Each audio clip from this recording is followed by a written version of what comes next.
Welcome to the Making of a Nation, American History in VOA Special English.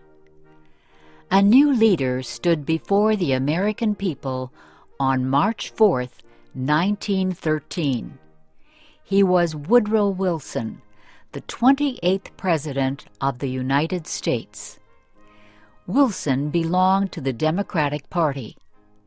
He was progressive in his belief that government should take an active part in efforts for social reforms. This week in our series, Kay Gallant and Harry Monroe begin the story of Wilson's presidency.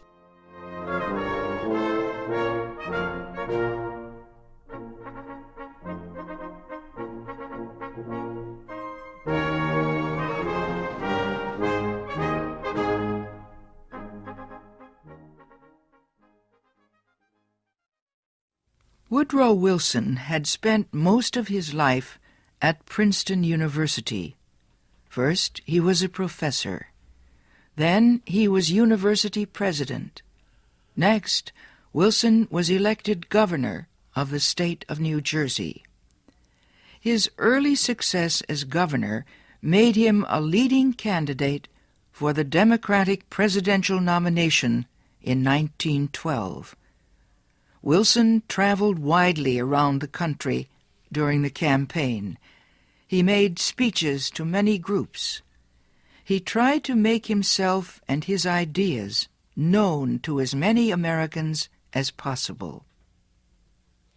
Wilson called his program the New Freedom.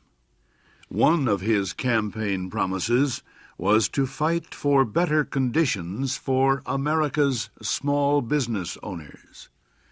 Such proposals helped him win the Democratic nomination for president. Then he defeated President William Howard Taft and former President Theodore Roosevelt in the election. Woodrow Wilson, the former president of a university, had become the president of a nation.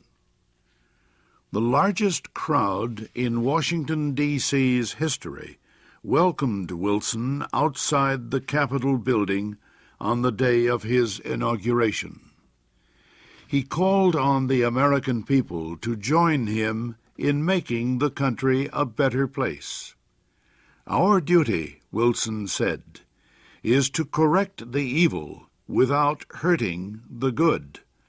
I call all honest men, all patriotic, all forward-looking men to my side."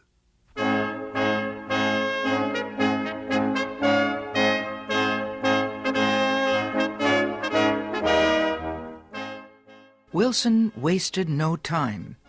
He immediately called a special session of Congress to act on Democratic campaign promises to reduce import taxes or tariffs. Wilson felt strongly about the need to reform these taxes. He broke tradition by leaving the White House to appear before Congress in person to appeal for his tariff proposals. Many members of Congress opposed Wilson's plans, but the new president used the results of a Senate investigation to win the fight. The investigation showed that a number of senators owned companies that depended on high tariffs for their profits. The votes of these senators were influenced by their property holdings. Public knowledge of the situation forced many of them to give up their holdings and stop resisting tariff reform. Congress finally approved Wilson's proposals. Lower tariffs reduced the amount of money taken in by the federal government. So the Senate also approved a tax on income or earnings. A constitutional amendment had been passed earlier to permit such a tax. President Wilson and the Democratic Party were pleased with the new tariff and income tax bills. But they were far from finished. Next, they turned their efforts to reform of the banking industry.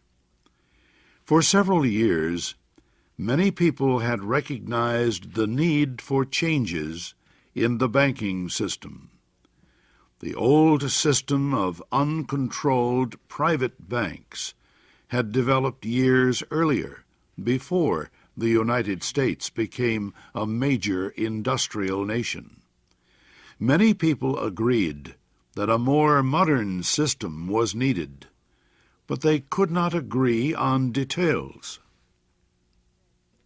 President Wilson said control of the nation's wealth was held by too few men. He noted a report that said just 2 men controlled 10% of the total